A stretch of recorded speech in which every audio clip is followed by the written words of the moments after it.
The question is whether the EU taxpayers' money is spent in a way that we get a return on investment for that, and whether the mission of the task force is well served.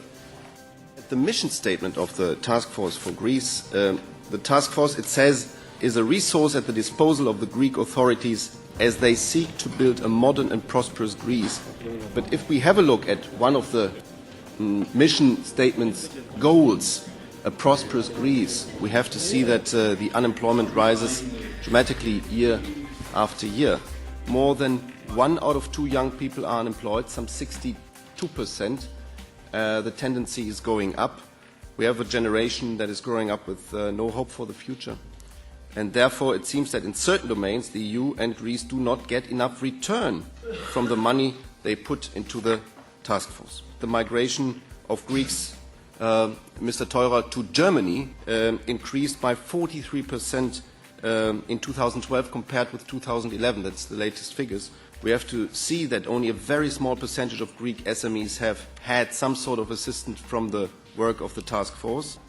We see that 3 million of Greeks live on the brink of poverty.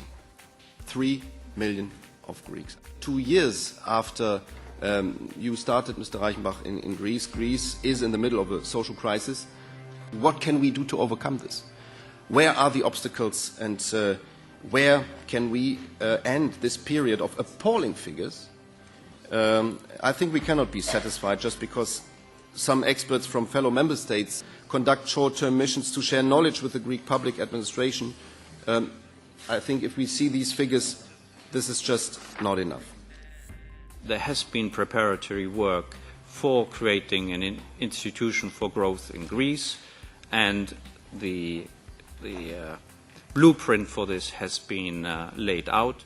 The task force, maybe we should convene in the near future, should create jobs rather than just exchange knowledge among member states. Despite the presence of the task force, the real life conditions in Greece worsen still. It is the structural funds which can give some alleviation together with the lending from the European Investment Bank, from the EIF, and from other maybe bilateral sources as they have been mentioned. The mechanism is there.